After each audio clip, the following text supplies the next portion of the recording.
Class 8 rational നമ്പേഴ്സിലെ അടുത്ത പ്രോപ്പർട്ടിയാണ് പ്രോപ്പർട്ടീസ് ഓഫ് റാഷണൽ നമ്പറിലെ അസോസിയേറ്റീവ് പ്രോപ്പർട്ടി. അസോസിയേറ്റീവ് പ്രോപ്പർട്ടിയിലെ ജനറൽ ഫോം ഞാൻ ഇവിടെ എഴുതിയിട്ടുണ്ട്. A plus B plus C, അതിൽ എയും ബിയും ബ്രാക്കറ്റിൽ കൊടുക്കുക, plus C is equal to A plus B plus C ബ്രാക്കറ്റിൽ കൊടുക്കുക. ഒരേ നമ്പേഴ്സിനായിരിക്കും, ബ്രാക്കറ്റ് മാത്രമേ ചേഞ്ച് ആവുന്നുള്ളൂ. എ പ്ലസ് ബിക്ക് ഇവിടെ ബ്രാക്കറ്റ് കൊടുത്തു, ഇവിടെ ബി പ്ലസ് സിക്ക് ബ്രാക്കറ്റ് കൊടുത്തു. ഇതാണ് അസോസിയേറ്റീവ് പ്രോപ്പർട്ടി. ഇപ്പോൾ എക്സാമ്പിളിലൂടെ ഞാൻ പറഞ്ഞുതരാം. അസോസിയേറ്റീവ് പ്രോപ്പർട്ടിയിൽ ഫസ്റ്റ് അഡീഷൻ സാറ്റിസ്ഫൈഡ് ആണോ നോക്കാം. എന്താണ് റാഷണൽ നമ്പർ എങ്ങനെ എഴുതാം? A by B plus C by D plus E by F. അതിൽ സി ബൈ ഡിയും ഇ ബൈ എഫും ഞാൻ ബ്രാക്കറ്റ് കൊടുത്തു. ഈക്വൽ ടു അടുത്തത് എഴുതുമ്പോൾ ഏതൊക്കെ ബ്രാക്കറ്റ് കൊടുക്കും? ആദ്യത്തെ രണ്ടെണ്ണം. ഇവിടെ അവസാനത്തെ രണ്ടെണ്ണമാണ് ബ്രാക്കറ്റ് കൊടുത്ത്. അപ്പോൾ ഈക്വൽ ടു ആദ്യത്തെ രണ്ടെണ്ണത്തിന് ബ്രാക്കറ്റ് കൊടുക്കുക. A by B plus C by D plus E by F. Bracket മാത്രമേ ചേഞ്ച് ആവുള്ളൂ. ഇവിടെ അവസാനത്തെ രണ്ടെണ്ണത്തിന് കൊടുത്തു, ഇവിടെ ആദ്യത്തെ രണ്ടെണ്ണം. നമ്പേഴ്സൊക്കെ സെയിം ആയിരിക്കും. എ ബൈ ബി എന്ന സ്ഥാനത്ത് ഞാൻ 3/4 കൊടുത്തു, പ്ലസ് സി ബൈ ഡിക്ക് പകരം 1/2 plus 2/5 is equal to next bracket ഏത് ചേഞ്ച്? ഇത് രണ്ടും ബ്രാക്കറ്റിൽ കൊടുത്തു. 3/4 പ്ലസ് 1/2 പ്ലസ് 2/5. അപ്പോൾ 3/4 ആദ്യം എഴുതി, പ്ലസ് ഇവിടെ പ്രത്യേകം ശ്രദ്ധിക്കണം, ഇവിടെ 2ഉം 5ഉം ആണ്. 2ഉം 5ൻ്റെയും LCM എന്ന് പറയുന്നത് 10 ആണ്. ആ 10 ഞാൻ ഇവിടെ താഴെ എഴുതി, മനസ്സിലാക്കണം. എന്നിട്ട് നിങ്ങൾ എന്ത് ചെയ്യുന്നത് വെച്ച് കഴിഞ്ഞാൽ 10 ഈ 2ൽ എത്ര ടൈംസ്? 10 ഈ 2ൽ എത്ര ടൈംസ് നോക്കുക. അപ്പോൾ 5 കിട്ടും. ആ 5നെ 1ലേക്ക് ഇൻറ്റു ചെയ്യുക. 5 × 1 5. ഇങ്ങനെയാണ് ചെയ്യേണ്ടത്. ഈ 10 2ൽ എത്ര ടൈംസ്? അപ്പോൾ 5 കിട്ടും. ആ 5നെ 1ലേക്ക് ഇൻറ്റു ചെയ്യുക. 5 × 1 5 പ്ലസ് ഇവിടെ പ്ലസ് ഉണ്ടല്ലോ, പ്ലസ് എഴുതി. 10 5ൽ എത്ര ടൈംസ്? 2 ടൈംസ്. 2 × 2 4. അങ്ങനെയാണ് ചെയ്യേണ്ടത്. ഓക്കെ, ആദ്യം LCM കണ്ടു, LCM എഴുതി. 10 2ൽ എത്ര ടൈംസ്? 5 ടൈംസ്. 5 × 1 5 പ്ലസ് 10 5ൽ എത്ര ടൈംസ്? 2 ടൈംസ്. 2 × 2 4. ആ സ്റ്റെപ്പ് അങ്ങനെ തന്നെ ഇരിക്കട്ടെ. അതുപോലെ ഇവിടെ ഈക്വൽ ടു, ഇവിടെ 4ഉം 2ഉം അതിൻ്റെ LCM എന്ന് പറയുന്നത് 4 ആണ്. 4ഉം 2ൻ്റെ LCM നിങ്ങൾ ചെയ്ത് കഴിഞ്ഞാൽ നിങ്ങൾക്ക് കിട്ടും, 4 കിട്ടും. 4ൽ എത്ര ടൈംസ്? 1 ടൈം. 1 × 3 3. 4 2ൽ എത്ര ടൈംസ്? 2 ടൈംസ്. 2 × 1 2 പ്ലസ് ഈ 2/5 എഴുതി. നെക്സ്റ്റ് സ്റ്റെപ്പ് നോക്കിക്കോളൂ. 3/4 പ്ലസ് 5 + 4 9/10. ഇപ്പോൾ ഈ ഭാഗം കിട്ടി. ഓക്കെ, ഈക്വൽ ടു ഇവിടെ 3 + 2 5/4 പ്ലസ് 2/5. ഇനി ഇവിടെ എന്ത് ചെയ്യണം? അടുത്തത് 4ഉം 10ൻ്റെയും LCM കാണാം. 4ഉം 10ൻ്റെയും LCM എനിക്ക് കിട്ടി 20 ആണ് കിട്ടിയത്. 4ഉം 10ൻ്റെ LCM കണ്ടപ്പോൾ എനിക്ക് 20 കിട്ടി. അപ്പം ഇവിടെ 20 എഴുതി. 20 4ൽ എത്ര ടൈംസ്? 5 ടൈംസ്. 5 × 3 15. 20 10ൽ എത്ര ടൈംസ്? 2 ടൈംസ്. 2 × 9 18. അപ്പോൾ 15 + 18 എന്ന് പറയുന്നത് 33/20. നമുക്ക് LHS കിട്ടി. ഇനി RHS നോക്കുക. 20 ആണ്, അതും LCM. 4 + 4ഉം 5ൻ്റെയും LCM 20. 24ൽ എത്ര ടൈംസ്? 5 ടൈംസ്. 5 × 5 25. 25ൽ എത്ര ടൈംസ്? 4 ടൈംസ്. 4 × 2 8. 25 + 8 33/20. ഇവിടെ LHSഉം RHSഉം അസോസിയേറ്റീവ് പ്രോപ്പർട്ടിയിൽ, associative property with respect to addition ആണ്. അത് സാറ്റിസ്ഫൈഡ് ആണ്. LHS = RHS കിട്ടിയിട്ടുണ്ട്. ഓക്കെ, അടുത്ത സബ്ട്രാക്ഷൻ നോക്കാം. ഞാൻ ജസ്റ്റ് എനിക്ക് വേണമെങ്കിൽ പ്രോപ്പർട്ടി മാത്രം എഴുതിയാൽ മതി, പക്ഷേ ഞാൻ എക്സാമ്പിളിലൂടെ നിങ്ങളുടെ മെമ്മറിയിൽ അത് കയറ്റാൻ വേണ്ടി എക്സാമ്പിളിലൂടെ ഞാൻ കാണിച്ചു തരാണ്. ഇപ്പോൾ നോക്കിക്കോളൂ, സബ്ട്രാക്ഷൻ നോക്കിക്കോളൂ.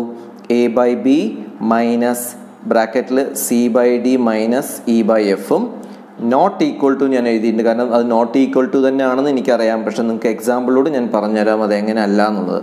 Okay, A by B minus bracket മാത്രമേ മാറുള്ളൂ. കണ്ടോ, ഇവിടെ അവസാനത്തെ രണ്ടെണ്ണത്തിനും ബ്രാക്കറ്റ് കൊടുത്തു. ഈക്വൽ ടു എഴുതിയിട്ട് ആദ്യത്തെ രണ്ടെണ്ണത്തിനും ബ്രാക്കറ്റിൽ കൊടുത്തു. മറ്റേത് മൈനസ് ഇ ബൈ എഫ് എന്ന് പറഞ്ഞിട്ട് എഴുതാം. ഓക്കെ, അപ്പോൾ A by B minus C by D minus E by F ബ്രാക്കറ്റിൽ കൊടുത്തു. Not equal to A by B minus C by D ബ്രാക്കറ്റിൽ കൊടുത്തു മൈനസ് ഇ ബൈ എഫ്. ഇതേപോലെ നമ്മൾ നമ്പർ കൊടുത്തിട്ട് എങ്ങനെ ചെയ്യാൻ നോക്കാം. 3/2 മൈനസ് 1/2 മൈനസ് 3/4 ബ്രാക്കറ്റിൽ കൊടുത്തു. ഈക്വൽ ടു എന്ന് എഴുതി, പക്ഷെ ഈക്വൽ ടു അല്ല, നമ്മൾ ലാസ്റ്റേ കണ്ടുപിടിക്കാൻ പറ്റുള്ളൂ. 3/2 മൈനസ് 1/2 ബ്രാക്കറ്റിൽ കൊടുത്തു മൈനസ് 3/4. ഇവിടെ മുമ്പ് ചെയ്ത അതേപോലെ തന്നെ LCM കാണണം. ഇവിടെ 3/2 എഴുതി മൈനസ് 2ഉം 4ൻ്റെയും LCM എത്ര? 4. 4 2ൽ എത്ര ടൈംസ്? 2 ടൈംസ്. 2 × 1 2. 4 4ൽ എത്ര ടൈംസ്? 1 time 1 into 3 3. അപ്പോൾ 2 മൈനസ് 3/4 ഇവിടെ കിട്ടി. അതവിടെ ഇരിക്കട്ടെ. ഈക്വൽ ടു 2ഉം 2ൻ്റെ LCM 2 തന്നെയാണ്. അപ്പോൾ മുകളിൽ 3 മൈനസ് 1 ചെയ്താൽ മതി. കാരണം LCM സെയിം തന്നെയാണ്. 2ഉം 2ൻ്റെ LCM 2 തന്നെയാണ്. ഇപ്പോൾ 2 2ൽ എത്ര ടൈം 1 ടൈം 1 ഇൻറ്റു 3 3. 2 2ൽ എത്ര ടൈം 1 ടൈം 1 ഇൻറ്റു 1 1. അതാണ് 3 മൈനസ് 1. Okay, minus 3/4. ഇത്രയും കാര്യങ്ങൾ നന്നായിട്ട് മനസ്സിലാക്കി പോസ് ചെയ്തിട്ട് വേണം എഴുതിയെടുക്കാൻ. ഓക്കെ, അടുത്ത സ്റ്റെപ്പ് നോക്കിക്കോളൂ. 3/2 എഴുതി. മൈനസ് ഇവിടെയുണ്ട്. പിന്നെ ഒരു കാര്യം ശ്രദ്ധിക്കണം, ഇവിടെ 2 മൈനസ് 3 ആണ്. 2 മൈനസ് 3 എന്ന് പറഞ്ഞാൽ നമ്മൾ എങ്ങനെ ചെയ്യുക? 3 നിന്ന് 2 മൈനസ് ചെയ്യും. 3 നിന്ന് 2 മൈനസ് ചെയ്തിട്ട് നമുക്ക് 1 കിട്ടും. ഇവിടെ ഏറ്റവും 2 ആണോ 3 ആണോ ഏറ്റവും വലിയ നമ്പർ? 3 ആണ് വലിയ നമ്പർ. ആ ഏറ്റവും വലിയ നമ്പറിൻ്റെ സൈന് വേണം നമുക്ക് ആൻസറിൽ കൊടുക്കാൻ. അതുകൊണ്ടാണ് -1 വന്നത് ഇവിടെ. കാരണം 2 മൈനസ് 3 എന്ന് പറഞ്ഞാൽ 3 നിന്ന് 2 മൈനസ് ചെയ്യും 1 കിട്ടി. 2ഉം 3ൻ്റെയും സൈന് നോക്കുക. ഏറ്റവും വലിയ നമ്പർ ഏതാണ്? 3 ആണ്. അതിൻ്റെ സൈനുമാണ് ഇടാൻ. അപ്പം -1/4 കിട്ടി. ഓക്കെ, ഇവിടെ നെഗറ്റീവ് വരുന്ന സമയത്ത് എപ്പോഴും ബ്രാക്കറ്റ് കൊടുത്തിട്ട് വേണം ചെയ്യാൻ. നമുക്ക് കിട്ടുന്ന ആൻസർ നെഗറ്റീവ് ആണെങ്കിൽ അത് ബ്രാക്കറ്റ് കൊടുത്തിട്ട് വേണം ചെയ്യാൻ. Okay, is equal to 3 minus 1 2 2/2 minus 3/4 എഴുതി. സ്റ്റെപ്പായിട്ട് തന്നെ എഴുതുക കേട്ടോ. അത് കഴിഞ്ഞ് ഇവിടെ 3/2. പിന്നെ ഒരു കാര്യം ശ്രദ്ധിക്കേണ്ടത്, ബ്രാക്കറ്റ് കൊടുക്കാൻ പറഞ്ഞതിൻ്റെ ഉദ്ദേശം അതാണ്. Negative into negative, negative into negative positive. Negative into negative എന്ന് പറയുന്നത് പോസിറ്റീവ് ആണ്. പിന്നെ 1/4 ഈസിക്കൽ ടു ഇവിടെ 2/2 എന്ന് പറഞ്ഞാൽ 1 കിട്ടി, minus 3/4.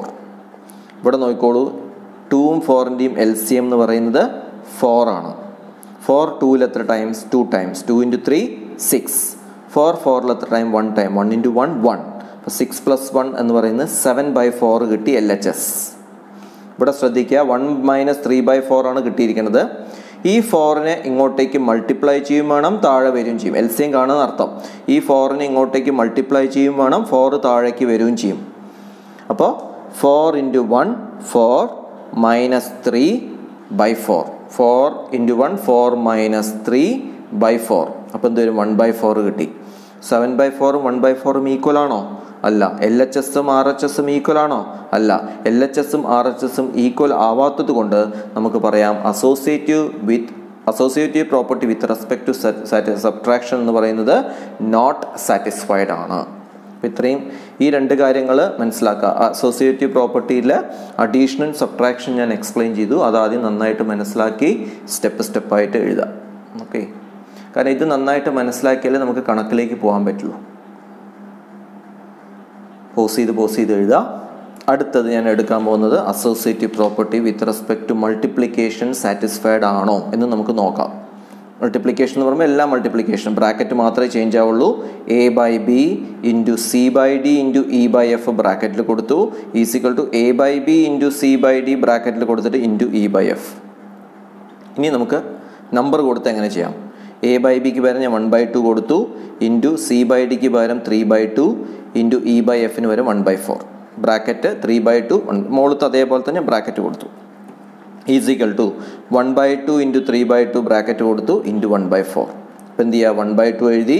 3 into 1 3 2 into 4 8. 1 into 3 3 2 into 8 16 ഇവിടെ കിട്ടി. അടുത്ത ഭാഗം നോക്കാം.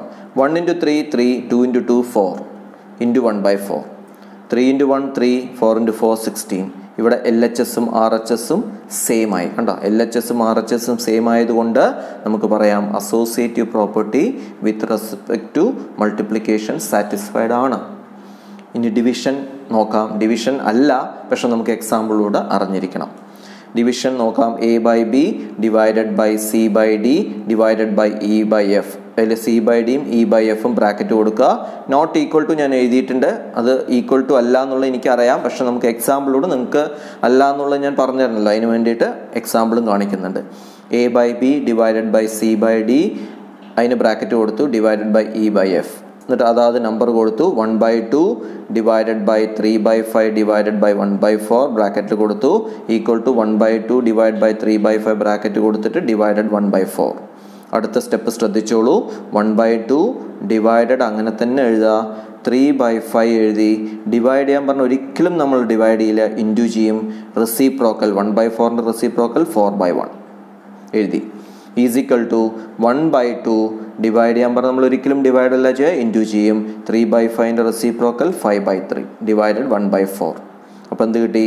1/2 ഡിവൈഡഡ് ബൈ, ഈ ഡിവൈഡഡ് ആണ്, ഡിവൈഡഡ് ബൈ 3 × 4 12, 5 × 1 5. അപ്പോൾ ഇത് കിട്ടി. Is equal to 1 × 5 5, 2 × 3 6 divided 1/4.